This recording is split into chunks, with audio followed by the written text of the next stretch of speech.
తప్పంతా నీదేరా. ఎందుకో చెప్పాలా? ఎవ్వరు ఇన్‌స్టాగ్రామ్‌లో గానీ, యూట్యూబ్‌లో గానీ ఎవ్వరు ఏ స్టాక్ రికమెండేషన్ ఇచ్చినా గానీ బ్లైండ్‌గా బై చేస్తున్నావు. ఇప్పుడు వాళ్ళకొక లిస్ట్ ఇస్తారు. ఆ లిస్ట్‌లో ఒక 20 సపోజ్ దివాళీకే మనకి ఆల్మోస్ట్ బ్రోకరేజ్ కంపెనీస్ అనేది చాలా లిస్ట్ అనేది ఇచ్చాయి. సో, అందులో ఒక 20, 30 స్టాకులు ఉంటాయి. 20, 30 స్టాకులు మీ పోర్ట్‌ఫోలియోలో బై చేసుకోలేవు కదా! ఇలా వీళ్ళు దివాళీకి ఇస్తారు, క్రిస్మస్‌కి ఇస్తారు, న్యూ ఇయర్‌కి ఇస్తారు, సంక్రాంతికి ఇస్తారు, దసరాకి ఇస్తారు. ఓకేనా? ప్రతి ఒక్క ఫెస్టివల్‌కి ఇలా ఇస్తారు. ఎందుకంటే వాళ్ళ బిజినెస్, వాళ్ళ స్ట్రాటజీ, వాళ్ళ క్రెడిబిలిటీ ఇంప్రూవ్ చేసుకోవడానికి. ఓకేనా? As a individual, as a పర్సన్‌గా నువ్వు ఆ స్టాక్ లిస్ట్‌లో నీకు ఏ బిజినెస్ అయితే అర్థమవుతుందో, ఏ స్టాక్ అయితే బిజినెస్ అర్థమవుతుందో ఆ బిజినెస్ నువ్వు బై చేయాలి. ఆ స్టాక్ నువ్వు బై చేయాలి. అంతేగాని 20 స్టాక్స్ ఇచ్చారంటే 20 స్టాకులో 5,000, 10,000, 20,000 పెట్టడం కాదు. ఓకేనా?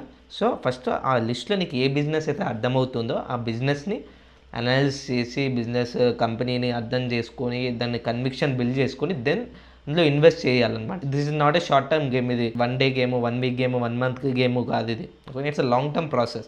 ఓకేనా? లాంగ్ టర్మ్‌లో నువ్వు ఆ బిజినెస్‌ని అర్థం చేసుకున్నప్పుడే then you will create the wealth. ఓకేనా? అంతేగాని బిజినెస్ ఒక 20 స్టాక్ లిస్ట్ ఉంటే 20 స్టాక్స్ బై చేయడం కాదు. ఓకేనా? సో, మీరు ఆ బిజినెస్‌ని అర్థం చేసుకొని మీరు ఆ కన్విక్షన్ బిల్డ్ చేసుకొని చేసుకోవాలి. అంతేగాని ఇప్పుడు బిజినెస్ అర్థం కాలేదనుకో, కంపెనీ అనాలిసిస్ ఎలా చేయాలో అర్థం కాలేదంటే కింద కామెంట్ సెక్షన్‌లో అనాలిసిస్ అని టైప్ చేయండి. నెక్స్ట్ వీడియోస్‌లో మాట్లాడుకుందాం. ఇలాంటి కంటెంట్ మిస్ అవ్వకుండా ఉండాలంటే ఇప్పుడే ఫాలో కొట్టు, మళ్ళీ కనిపించకపోవచ్చు.